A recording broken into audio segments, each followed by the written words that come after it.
In this video, I will be showing you how to get the Siren 9mm in Black Ops 6. For that, the process is very simple and easy. All you have to do is to follow the video till the end to get to know about it.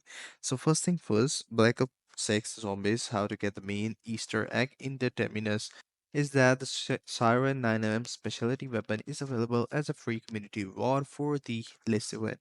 However, this weapon will only be unlocked if the community achieves 50 billion skulls, while Mammoth task, it's likely that the community will hit the 50 billion skulls goals as with just 1 day left in the event, just 50 million skulls are remaining to hit the reward tier.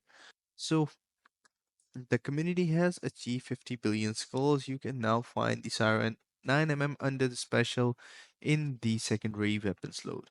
So this is the Siren 9mm. So this is how you guys can get it. I hope you find this video helpful.